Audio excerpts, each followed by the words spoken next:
Yo, Anthony, what's up? Oh, everything's good. Can't complain.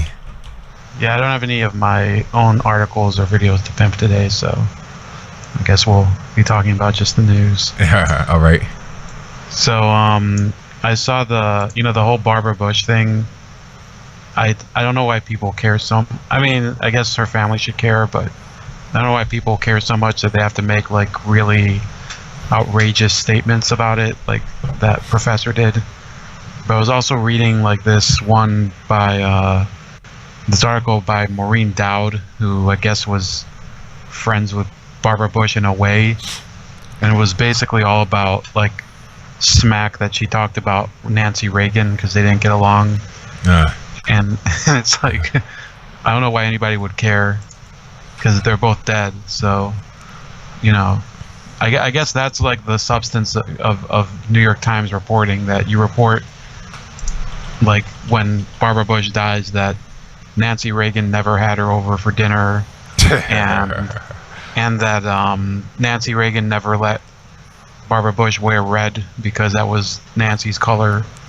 So, it's just breathtaking information, I guess, for people who would care about that type of nonsense. Right. But it's the New York Times. I mean, it's all the news that's fit to print or something. And then I also saw that Washington Post let Joe Scarborough write an op-ed about Donald Trump, saying that he's not going to run for president in 2020. Hold on. Joe Scarborough wrote an op-ed about Trump, about how Trump's not going to run in 2020. Yeah. It doesn't make any, like, how do you write an op-ed about what the intentions of someone else are? Okay. Joe Scarborough, MSNBC, I guess it just kind of made sense.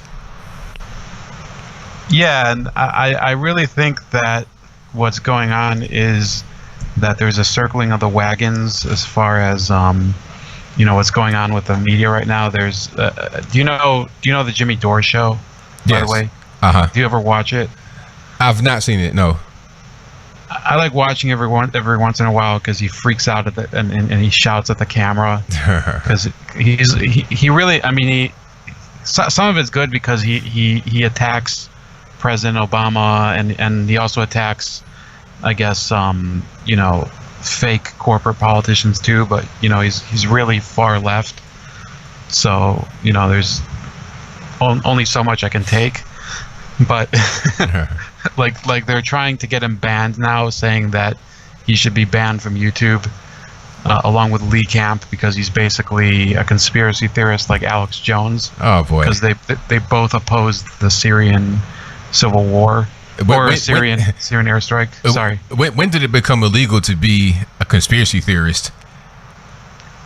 Yeah, it's like it's this guy from CNN who's trying to get them banned, and and I thought like being liberal meant that, let's say there's a show that you don't like, so you just don't watch it and you make another show making fun of it. That's right. Exactly. Yeah, and it's just ridiculous. But they're trying to take it off the air. They're trying to get Alex Jones off the air too with more of these lawsuits. And these friends of mine are, I have this friend of mine who comes on my show. He's part of one of the projects that I do on YouTube. And he always makes fun of me for using Alex Jones as kind of, because I love laughing at the Alex Jones stuff. I don't even cite Alex Jones in any of the work I do, but because once in a while I'll share something because I'm laughing at it, he's like, "Oh, well, you use Alex Jones." Well, now because you support Jimmy Dore, looks like the shoe's on the other foot, buddy. That's right. So I'm gonna put this video up for him, so he'll get to guess if I'm talking about him. We were just laughing about that. But yeah, there's really a lot of stuff going on that the whole thing with Korea. I saw that Tim Pool put out a video that even CNN acknowledged that it's a huge win for Donald Trump or whatever. Oh, they did? Wow, that's interesting. Apparently, but I guess we shouldn't count our eggs before they hatch. Right. And then I think another thing that's going on right now, and I talked about it about a week ago, and it's just getting worse, is the oil company in Venezuela is basically falling apart, PDVSA. and I think it's contributing to some of the higher oil prices. But there was like even a scene where we covered it in our last video that the workers in the cafeteria were rioting over there, the oil ministry and corporate headquarters cafeteria. So they had to bring in the National Guard just to keep them from rioting. So why were they rioting? Because they're not even getting paid. Oh, okay, okay, I got you. They're just like and you know their salaries, such as they are basically, you know, they're pennies. I mean, they're not enough to get by. I see Nick Taylor is saying Citgo will take them over. Actually, Citgo, which is actually owned partially by PDVSA, is in huge financial trouble too. And there's like this big scandal where those Venezuelan government officials were selling. They were basically selling to their buddies contracts, you know, out the back door and you know, pocketing the money. So, you know, it's their company is falling apart, and you know, Venezuela's other allies in Latin America are going through a number of crises too. Like Cuba has a new president, but in reality, it's still Raul Castro is the head of the Communist Party. So, you know, they're putting on a show that the country is renewing itself. And then there's Nicaragua, which is, you know, it's run by kind of a Cold War socialist named Daniel Ortega. They're also going through riots right now, and he just shut down 5 TV stations, and you know, people are getting beat up, and universities are getting shut down by the government. Wow.